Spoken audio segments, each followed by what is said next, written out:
What's up, YouTube? So today I wanted to make a video about seller concessions and how half of sellers right now in the country, almost half of them are giving concessions to prospective home buyers when buying a house right now, which is pretty crazy.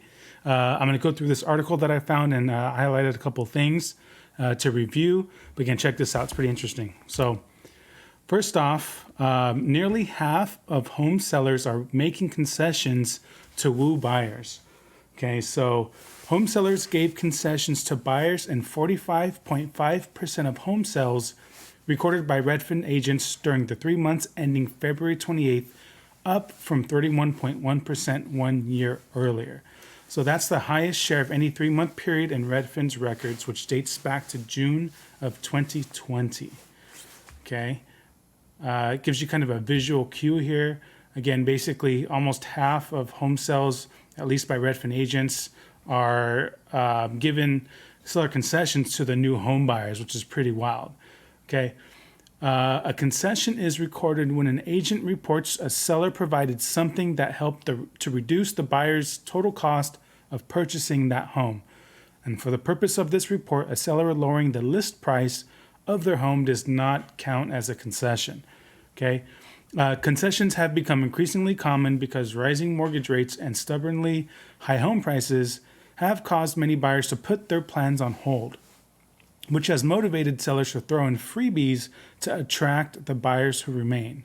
So basically, I think put their plans on hold. I think a lot of people just are priced out of the market right now. The affordability for people is outrageous.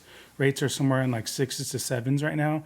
And, you know, when rates were down to 2 and 3 a little over a year ago, you know, people obviously are priced out of the market, and the housing values haven't really fell yet. So, you know, I think that's why they're saying put it on hold, but basically I think they're priced out of the market. The housing market has done a 180 since 2021, when a surge in homebuyer competition fueled by rock bottom mortgage rates forced buyers to offer everything but the kitchen sink to win. The average 30-year fixed mortgage rate is now 6.73%, up from 3.85% a year ago, which has increased the typical home buyer's monthly mortgage payment by nearly $600. So today buyers are way more demanding and selective. They're willing to wait and find a perfect house, which wasn't the case during the pandemic home buying boom. So a Redfin agent. During the peak of COVID, it took 2 to 3 days to sell anything regardless of the condition, location, or square footage. So think about that. During the peak of COVID, when the rates are really low, it took only 2 to 3 days on average to sell literally any house. So it had any issues, foundational issues. People were waiving inspections, waiving appraisal contingencies, loan contingencies. I mean, it was crazy. And now a home that's not perfect may stay on the market for 3 to 4 months if the seller doesn't throw in something to sweeten the deal. Wow. So from 2 to 3 days now to 3 to 4 months, and they have to sweeten the deal for the new buyer. Crazy. Any home with a roof that's over 8 years old is just sitting. Buyers don't want to put any additional funds into repairs. I had a few sellers offer credits for new roofs to close the deal. We're also seeing more buyers ask for credits towards their closing costs. Very true. I've done this a lot with my clients. Okay. Home sellers are also slashing their prices to lure buyers. So in addition to offering more concessions, sellers have become increasingly likely to sell their home for less money than they originally hoped for. A lot of people that I talk to are kind of feeling that now. I'm not a real estate agent. I'm a lender, but when I talk to different people that are even selling their house or the listing agent in general, they say, yeah, that it's kind of a hard talk they have to have with their client, because right now there's people who just can't afford these houses at these prices. We had a crazy market the last 2 years, which was artificial. So it's been a tough conversation for them, for their sellers. That can happen when a seller cuts their asking price, accepts an offer below the asking price, or both. Okay, here's some stats here. Pretty crazy.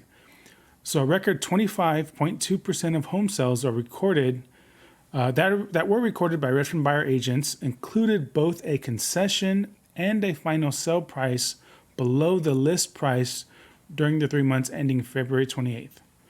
Okay, So that means that one fourth, so one out of every four houses that were sold by Redfin agents had a seller concession, so they incentivized the buyer to buy the house, and they sold the house lower than what they listed it for. Crazy, right? Now, a record 20.6% included both a concession and a listing price that occurred while the home was on the market. So what that basically means is one out of every five, so 20%. So one out of every five homes that were sold actually had a seller concession, but also had a price reduction. So if the house was on the market for $500,000, they weren't getting any offers. Well, shit, we got to lower it to $480 or $470 or whatever the case was. And listen to this one: a record 13% included all three. So, one out of 10 on average had a seller concession. They had to lower the price while it was on the market, and they actually sold it less from what the price that they lowered it to. That's crazy. I can imagine that from 2020, 2021, when the market was just outrageous and houses were going way over asking, right? So here's a quick little visual for you graph, just real easily. 46% had to give a concession. One out of every four, 25%, had a concession and sold below asking. 21% had concession and a price drop, and then again 13% had all three, which is just outrageous. So here it kind of gives you a little rundown of who had the biggest increase in concessions. So Seattle had the most concessions given up, so they had 51.6% of home sales that had to give up seller concessions to sell their house. That's up 20% from a year earlier, which is just, again, outrageous. Okay, and a couple of different ones. Next came Las Vegas, 30%, Denver, 26%, San Diego, 23%, and Phoenix, 22%. Okay, kind of gives you a quick rundown here. Pandemic boomtowns and expensive coastal markets have seen homebuyer demand cool relatively quickly because rising interest rates have added fuel to the fire of high home prices. Also, remote work allowed scores of home buyers to relocate to warm, relatively affordable locals in recent years, causing prices to surge in Sun Belt markets, including Las Vegas and Phoenix. Right? Imagine that when we were on COVID and everyone had to be locked down. We couldn't, you didn't have to, or you actually couldn't go into the office. So that, you worked from home, had low rates, still made the same amount of money. Shoot, I'll go live in Las Vegas or Phoenix or somewhere cheaper. But now dwindling demand in these areas has left sellers scrambling to find buyers. Okay.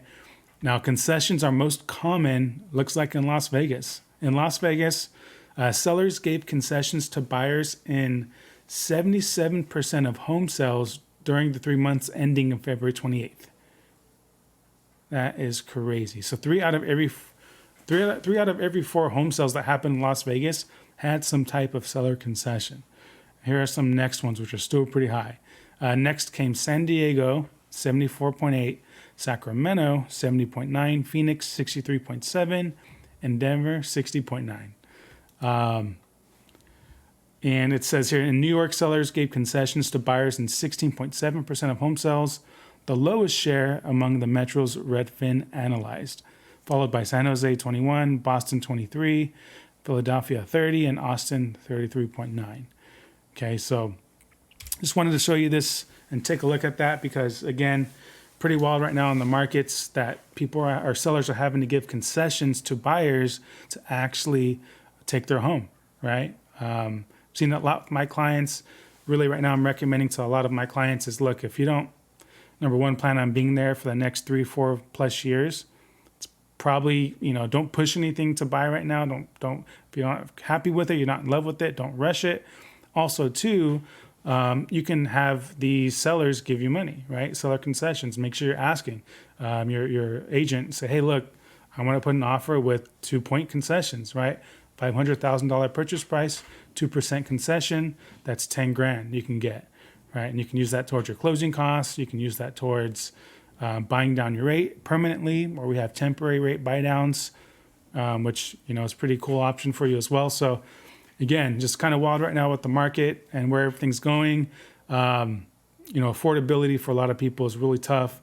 And so, there's not a big buyer pool that there was back in 2020, 2021. So just wanted to show you that. Make sure you like, comment, and subscribe. I'm going to try to look at this stuff and put it out a little more than I usually do to kind of keep people up to date with the market. I also will link this link in the description below. All right. Thank you for your time. Take care.